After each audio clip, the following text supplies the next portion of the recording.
Hi everyone, hope everybody is well, and we're on to another episode of A Gentle Introduction to.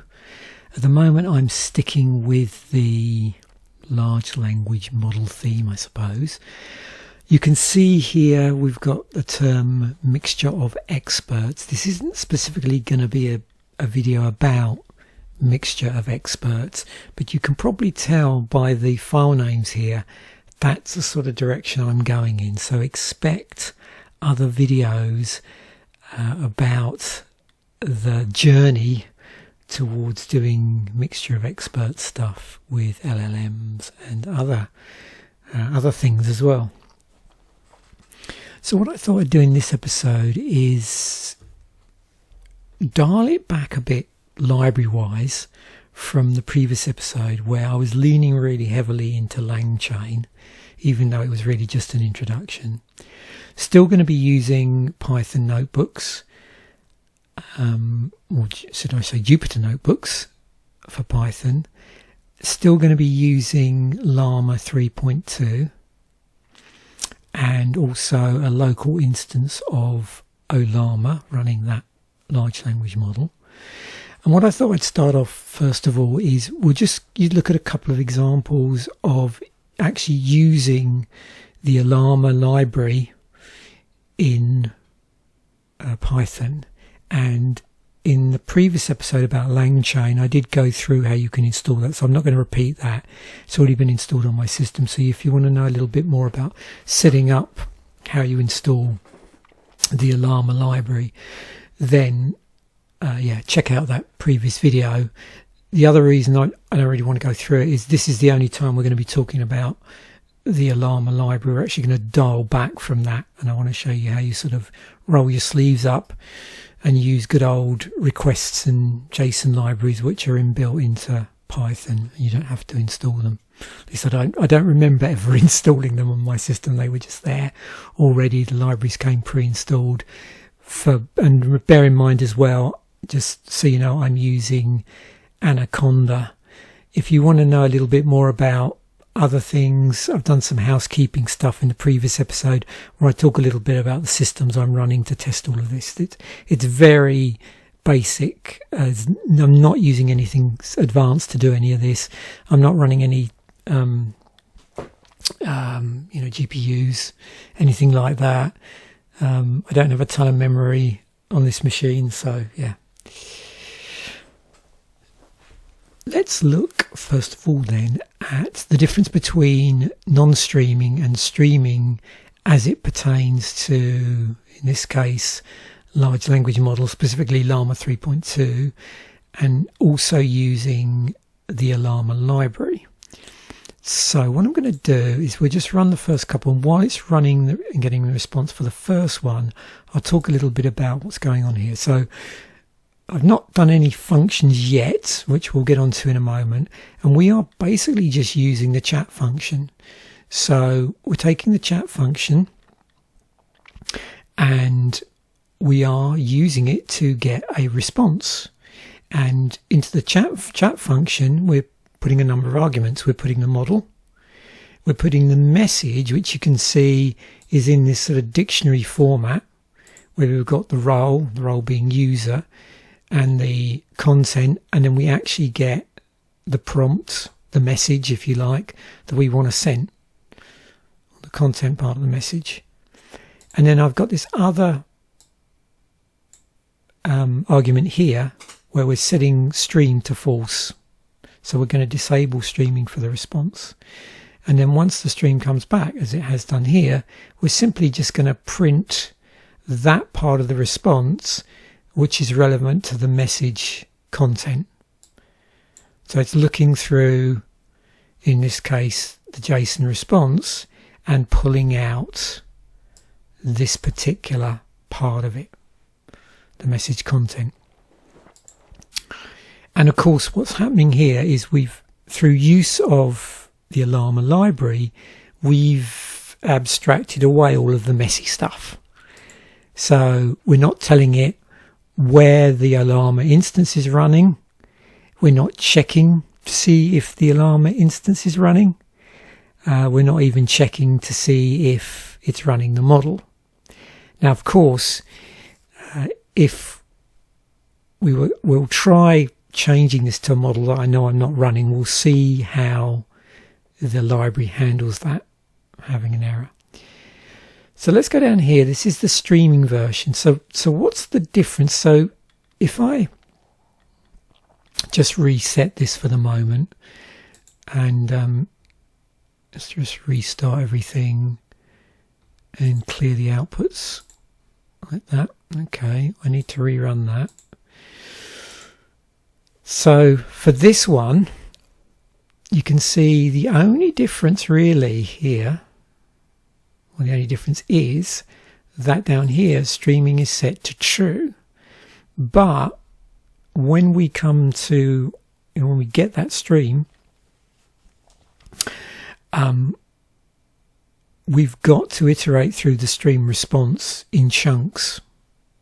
So for chunk in stream, and then we're going to print, and you can see the same part, if you like, the message content, but we've got to deal with the fact that it's coming out as a stream. So we're going to print the content of each chunk without a new line, because we don't want it to just keep doing, 1-2 words at a time, carriage return down and then we're also going to flush immediately as well. So we've got the flush to true. So several things going on here. It makes it interesting because, we're starting to indirectly understand, oh, look, there's all these extra arguments in print that we could potentially use in Python. So that's one thing.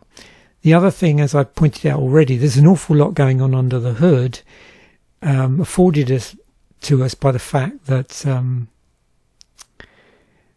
the chat library, the chat function has sort of abstracted away, like I said, all the messy stuff. So let's just run this version so you can see what's going on here. So now this probably looks a bit more like that instant response that we're used to seeing with large language models. So we'll let it do its thing, and away it goes. So we've got a nice little piece of information about what Mixture of Experts is. Yep, so the idea behind MOE is to represent a task as a mixture of multiple similar models, each of which is an expert in a specific aspect or feature of the data. So where I'm sort of going with this over time is I want to explore the whole area of, using an LLM to make a decision about what other LLMs to use, where the other LLMs to use may be better suited to the problem in hand, but also to factor in other maybe non-LLM components that may or may not be under the banner of machine learning stroke AI. They just won't be necessarily large language models, and in some cases may not even be machine learning. They may be pure number crunching.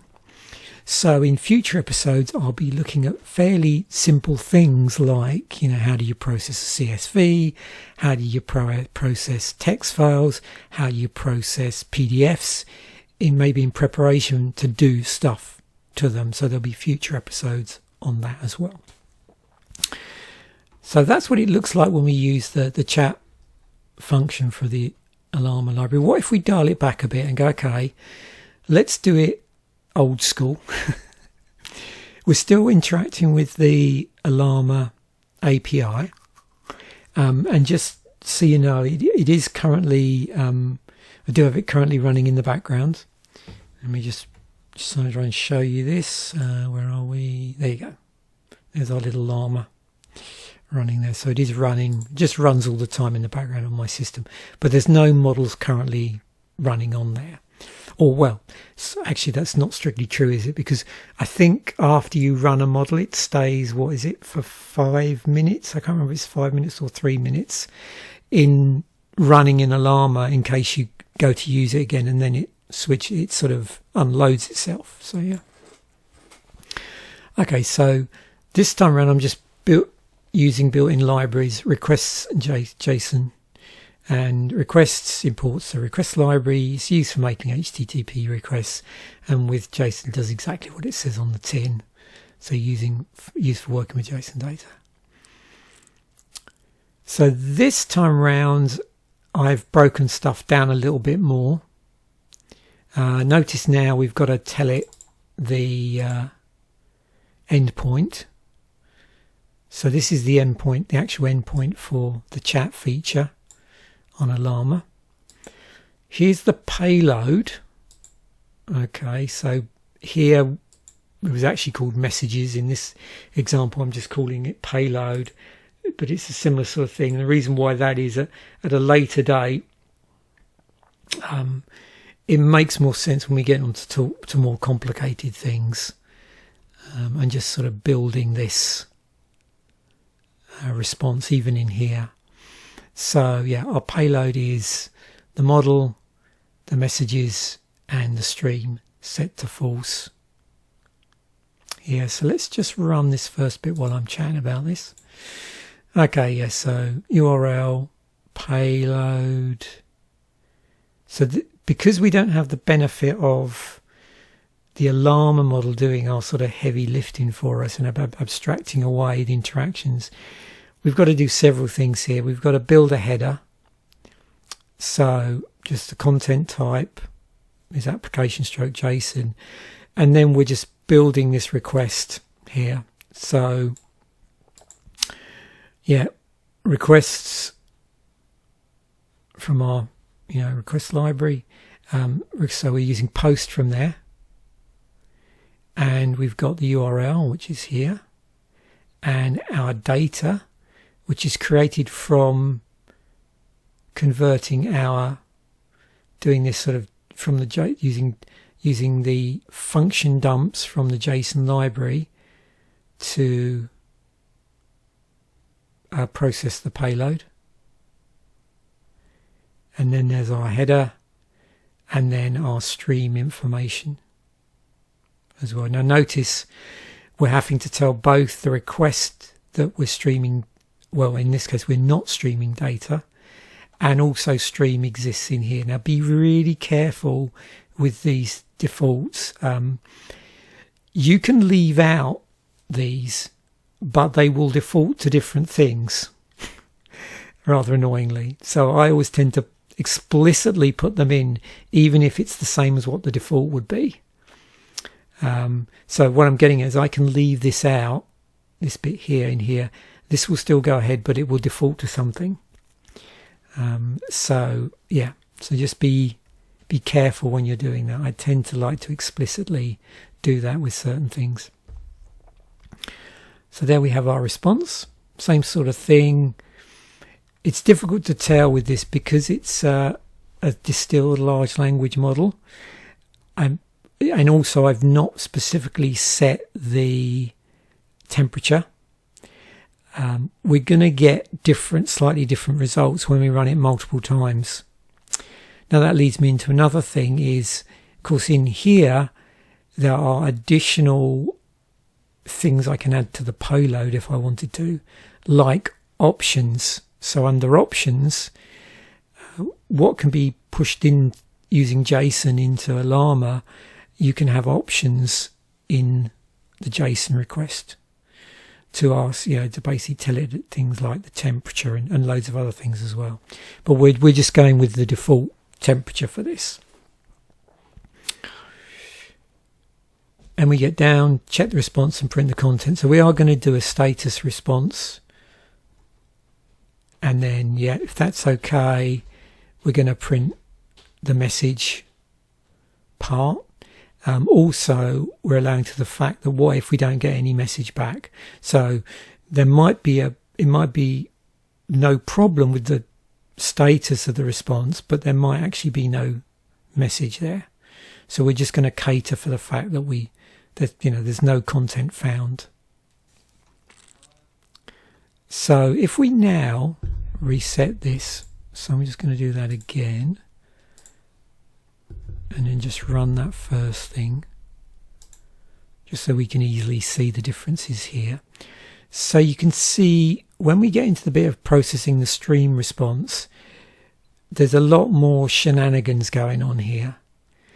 You know, we're having to deal with, or cope with the fact we aren't leaning into any nice abstractions that are afforded us through using the Ollama library.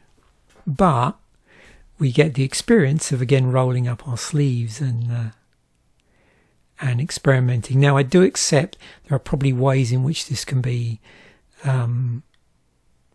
refactored to make it slightly as simple as this.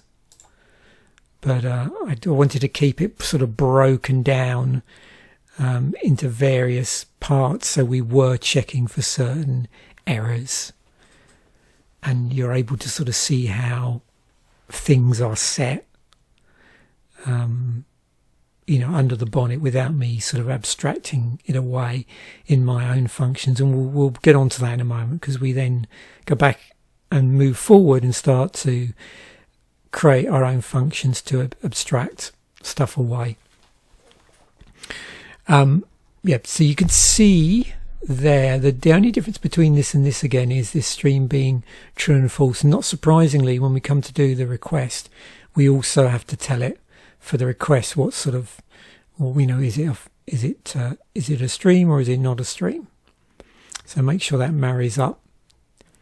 Again, you can leave it off, but if you do that, then it defaults to a certain setting. So yeah, just be careful when you do that. So header response. So now what's happening is we're checking again. So this first bit is exactly the same as up here.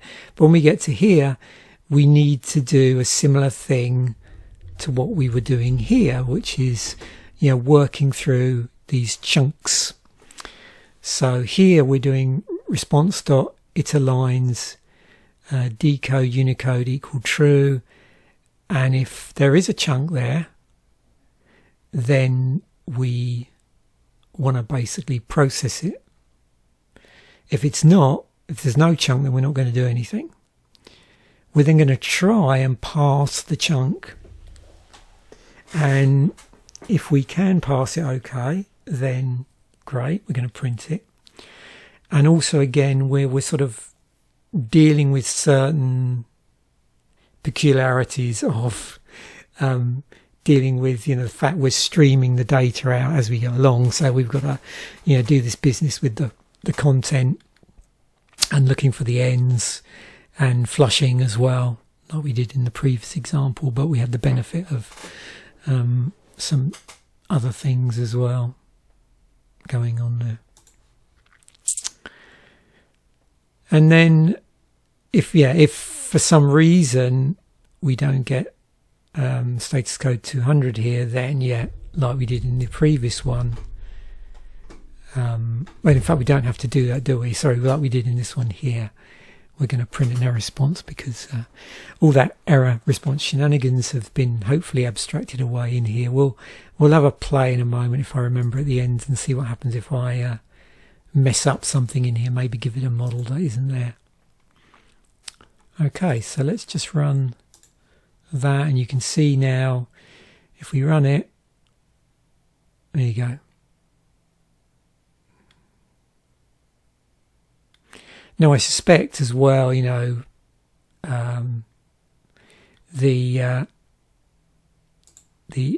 this one is probably much better optimized than my version, and you know, you could work on this to optimize it, make it more efficient. But I just wanted to keep it broken down like this, so we could sort of see what's going on under the bonnet. And you could bring things together, like there's certain instances here where, you know, you might want to put the value straight in and not necessarily like put it into a variable.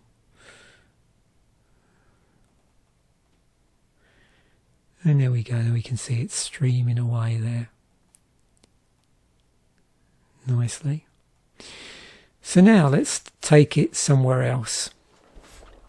So let's start to actually abstract some of these. There might be a bit of over abstraction going on here, but there's a method to my madness with all of this, in that I don't know quite where the journey on the mixture of experts is going to take me. So some things look like, well, probably I didn't need to do a function for that, but I've done it anyway, because later on I might want to start playing around with things like, the JSON payloads and stuff like that, which would then make it more sense. So we have this function that simply creates a payload. It just takes the arguments model, messages, and stream. You can see now with these examples as well, I've documented them all. Provide documentation, and I've got a lot more comments here as well, just to help out anybody that wants to sort of go through these. I'm going to push these up onto my GitHub page, and I'll include a link for this episode to the episode number on my GitHub page. So yeah, just pulling these in and returning this dictionary, which is going to be used elsewhere. So we've got a function that makes an API request. It takes a URL, a payload,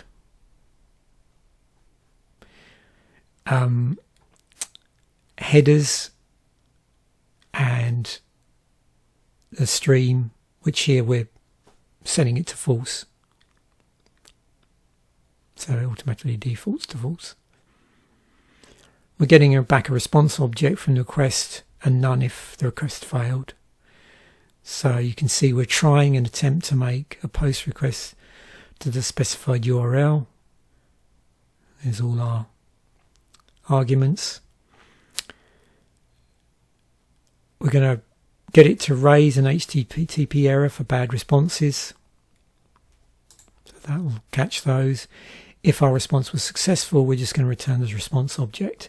If we run into any exceptions, so we're going to catch them, and then we're going to print an error message with the exception details, and then we're going to return none to indicate that the request failed.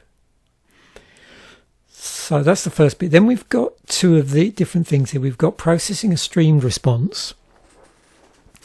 So what this does is, firstly, it checks if a valid response was received. So it just takes in the response, the streamed API response. And it iterates through line, because we've got to do this chunking business again. So you can probably see there's very similar things going on here as when in the previous example here.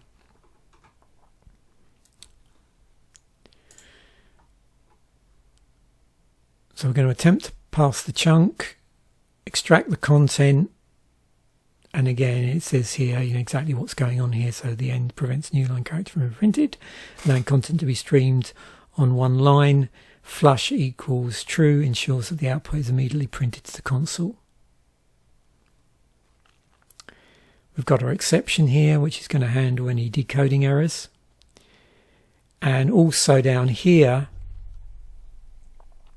if we didn't actually get any response, so if no valid response was received, then we print an API request failure message. You'll notice here there's a lot of sort of belt and braces bits going on. So there's several functions which check for this, just in case. Because ultimately the functions may not always be used in a certain order. So yeah. Then we've got the non-stream response, which is a lot simpler. Takes in the response, and just if it receives a response, it extracts the content part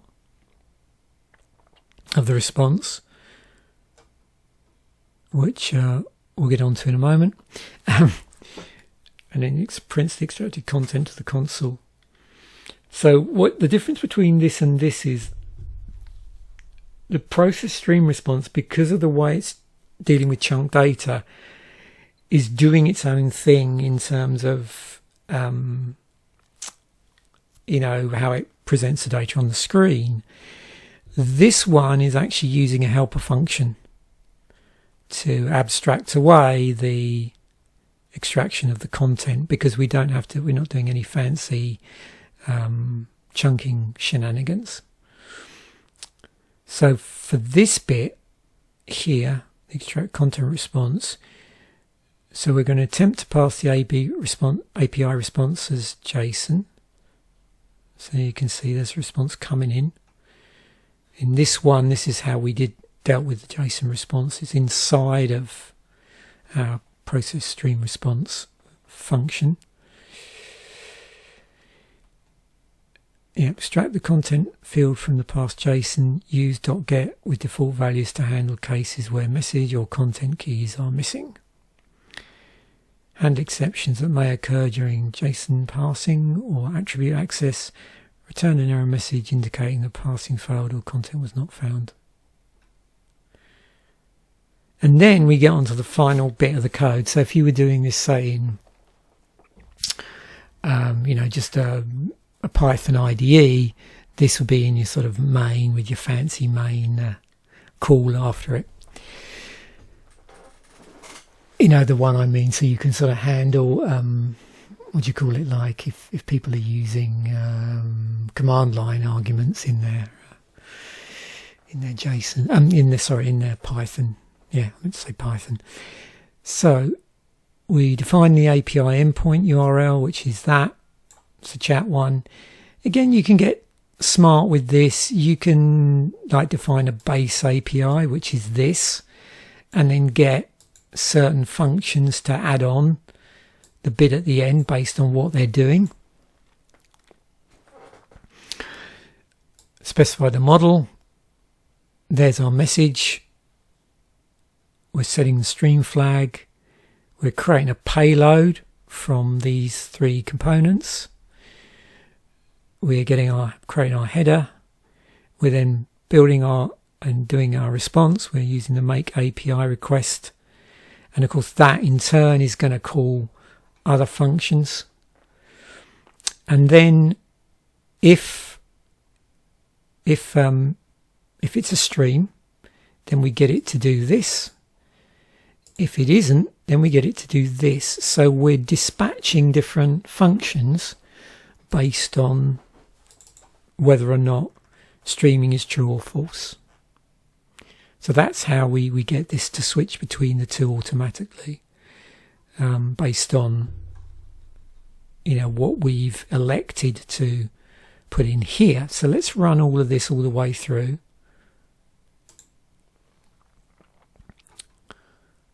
Whoops, my mistake. I meant to do this. Run select here, run select. Run all. Where are we? Let's try that. Run all cells. That's better. It's more like it. Okay, I should have probably run this before I started talking about it. So you'll notice for all of these, the content's the same. So extra things you could do here. Obviously what we could do is we could create a user interface that takes in maybe the model number, takes in this. So asks you what you want as your content, what you want as your prompt. So we could have a couple of boxes that maybe pull that in. In Python, it's also possible to do some quite elaborate HTML as well. If you wanted to have quite a nice interactive box, you can do that. I'm trying to remember the name of the library actually that does that. But there is a library that's useful for that. Alternatively, you can just use regular input commands. And there we have our response. So now, watch what happens is if I now just change this to true. And the nice thing about working in Notebook, Jupyter Notebooks, is I only have to rerun just this one. So now you notice I've set this stream to true now. And away we go.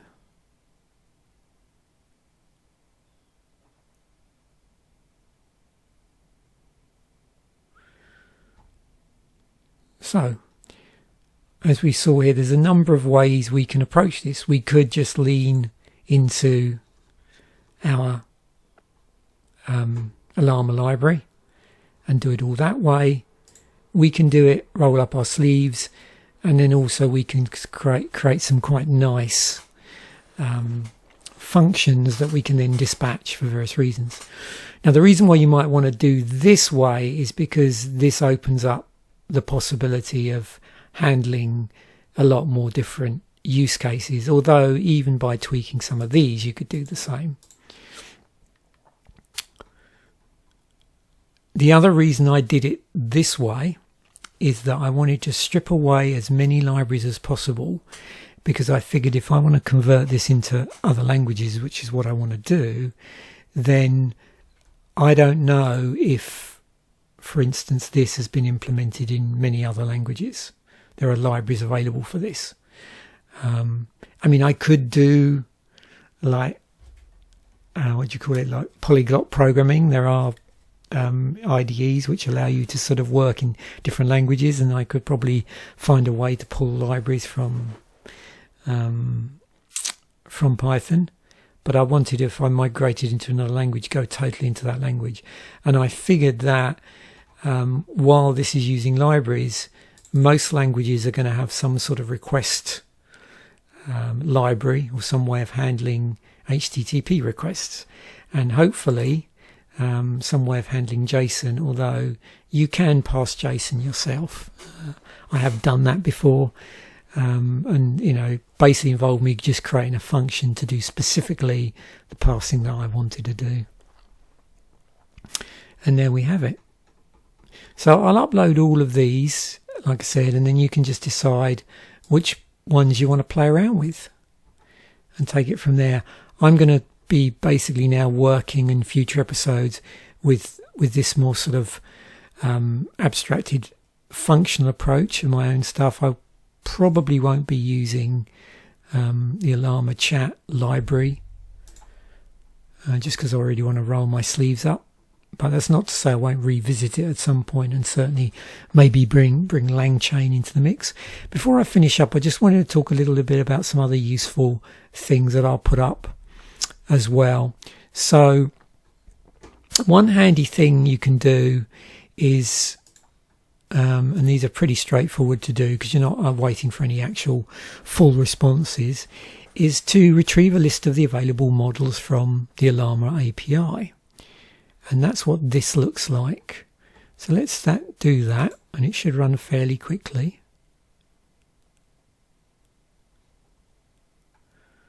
He says, oh, I've got to print it.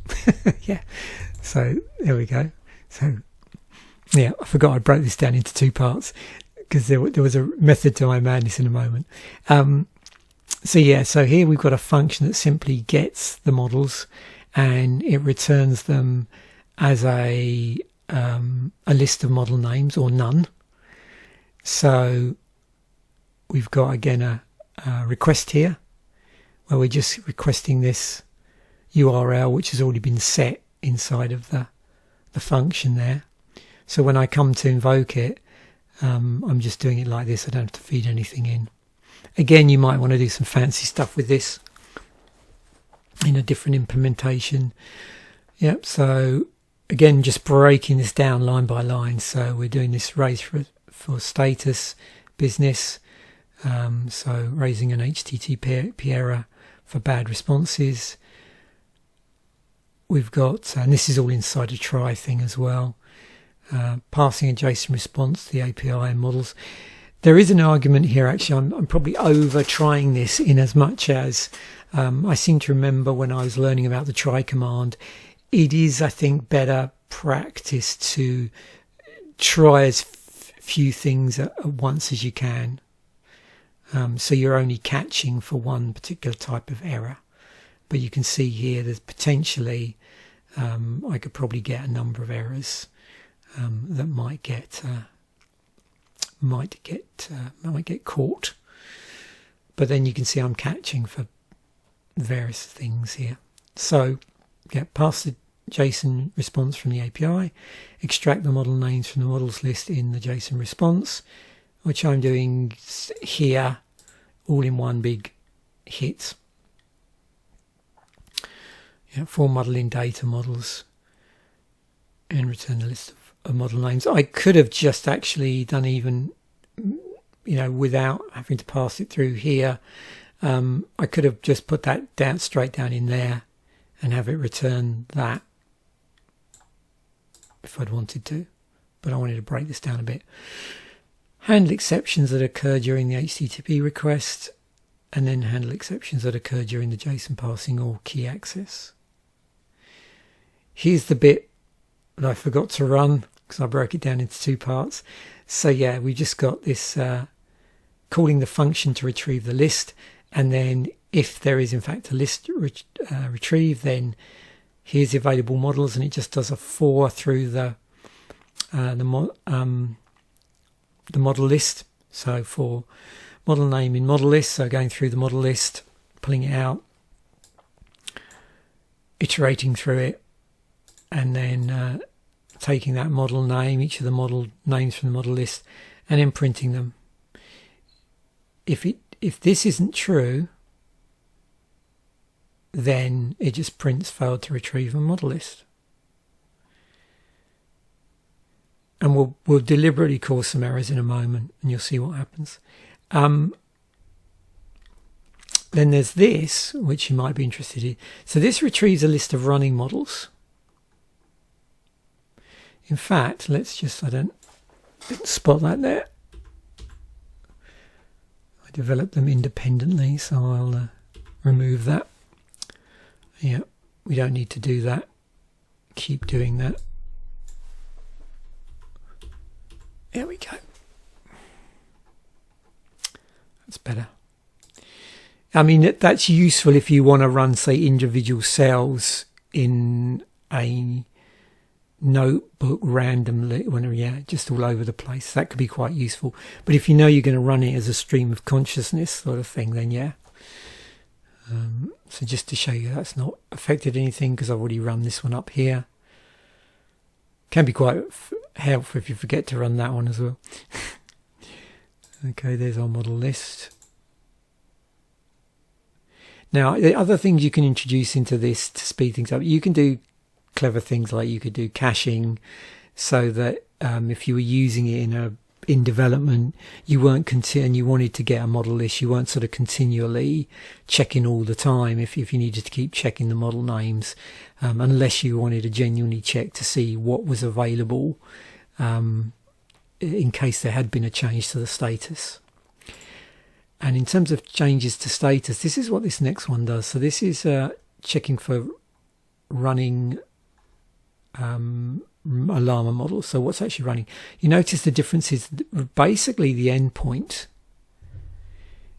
It's very similar, but it actually, instead of cleaning things up a bit and going after a particular part of the JSON response, it actually comes back with a lot more from that JSON response in there. But if it didn't, or if both were coming back with that, then you could do a hybrid approach for this probably, and do some dispatching within the actual function itself, because you can see a lot of this function is actually duplicated, which is not very efficient.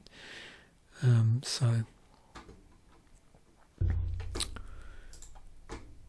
could cause errors later on. Okay. So this will go away, interrogate this endpoint, and then hopefully come back with it's interesting. Why is that taking its time?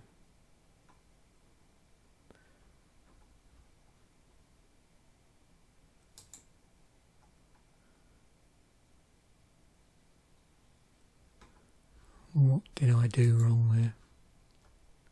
Oh, I keep doing this, don't I? Sorry. I must remember. Yeah, running models. Yeah, this was originally together. That's the job, and then they decided to split it down just in the interest of, yeah, that's amusing. So yeah, no prior running models. Okay. I don't know, I've made the same mistake twice there. Get with the program. So no prior running models. Right, so let's go in and deliberately start a model up. I could do this by running one of these, but let's just do it from the command line. So Ollama, let's run Llama 3.2. Okay, so that's now running. Even if I close this, it's still actually running. Llama runs in the background and the model's now running. So we don't need to repeat the function here. We just need to do this bit. And there you go. There's our running model. So if we went back to that, we could do some other models. So if I do a Llama, now let's see what happens if I try and run DeepSeek now. Whoops. Oh, it's DeepSeek R1, isn't it? That's right. DeepSeek. Is it that? Let us look quickly up here because we know what we've got. Ah, DeepSeek -R1. That's right. -R1.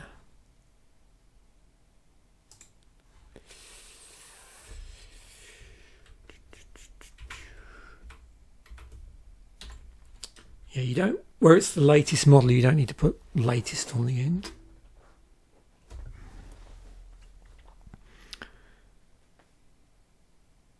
Just let that load up. Okay, so let's see what happens if we rerun this. Okay, so the R1's now loaded. So we've loaded one, it's unloaded the other. These basically also, these stay live for a certain period of time. So if we were to wait about 5 minutes, you can see there's an expiry date on this. Now some fancy things you can do is obviously you can process this expiry date so that it looks more presentable, you know, maybe shows you the local time, that sort of thing. So that's one handy trick you can do. I've done things in the past with this list where just for ease of readability, I've got it to remove this bit at the end where it says, if it has the word latest, then it just takes it out from in there. So yeah. And then finally, and normally I'd show this first, but I just wanted to sort of dial it back a little bit, which is you can just do a simple, is Llama running? So I can do something where I'm just going to call the tags thing. So I'm actually going to see but there's a simpler try here than we previously saw. So we're just going to call the tags. And of course I could build this into, to do the Llama running thing as part of this as well.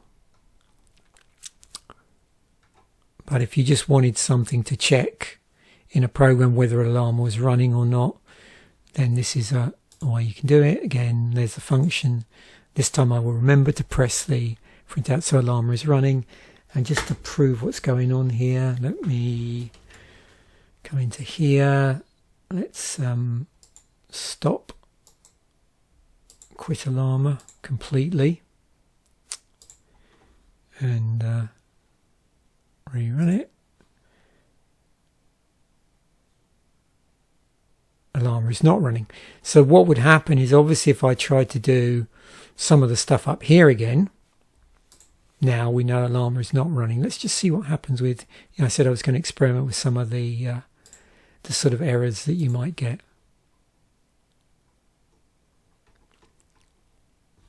So you can see that's the sort of error you'll get here. For this one,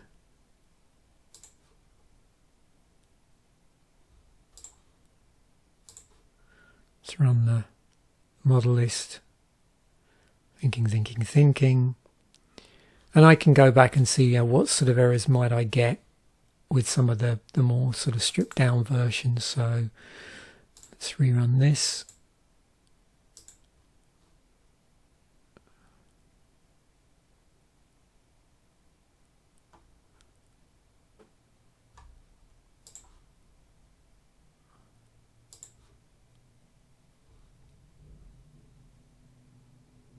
So yeah, a lot messier in there because it's not running at all.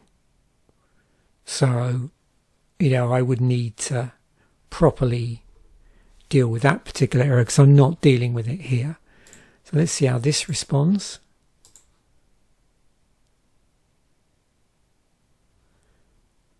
Yeah, so they're not necessarily trapping for that. And if we spin up a llama, so to do that I'm going to need to bring up a terminal and actually start it because it's not running in the background currently.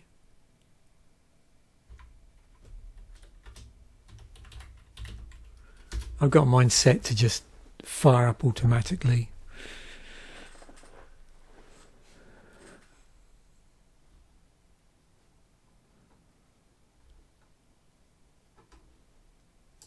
So we'll just, before we do anything embarrassing, we'll just run this. Yep, Llama is running. Okay, so now if let's do this. I shouldn't need to rerun this because but just to be on the safe side.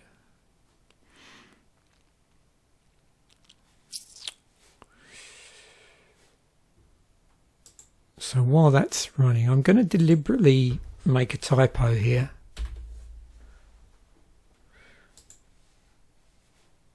And we'll just see it quicker when I do that, hopefully, because it's the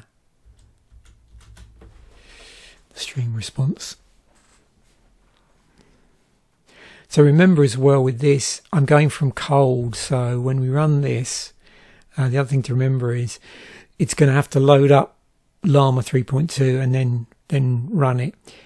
If you then do it again, because it's already running in a Llama, and like I said, it runs, I think, if you don't use it, it'll time out after about 5 minutes, and then if you were to run it again, you'd have to wait for it to load.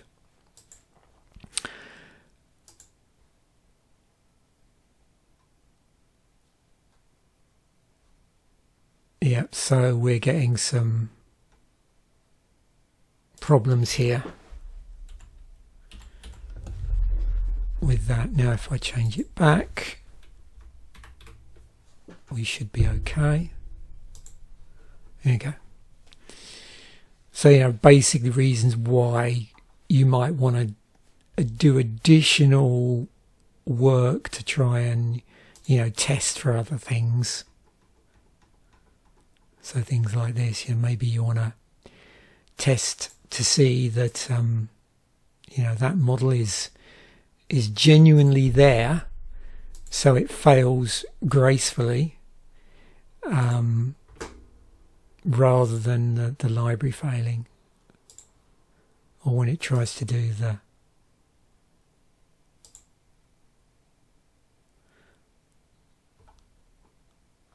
reference. Did we rerun that one? Yep. So that's the one that's currently running. And it is running there. And then finally, let's just see what happens.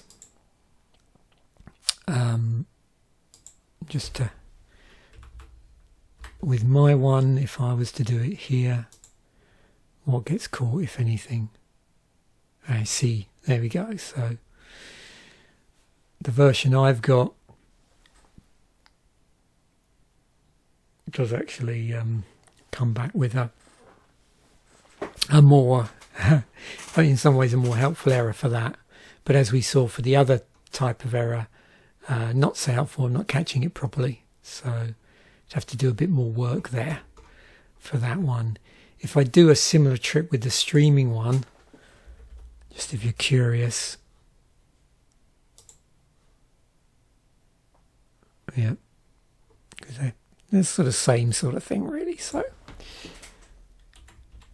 okay, and of course this is particularly important in checking for these if you've actually got you're encouraging the user to put this information in. Maybe you've got like I said, an interface, an input that does that, and you could do some clever things, like you could present the user with a table so that they can only select. So you could have a numbered table. You could create a numbered table for this and have it so that, if you press 1, it runs this one, this one, this one, whatever, and do it that way. So like lock it down in various ways. Hopefully that was informative and gentle at the same time. And thanks once again for watching. Bye for now, and I will catch you in a future episode.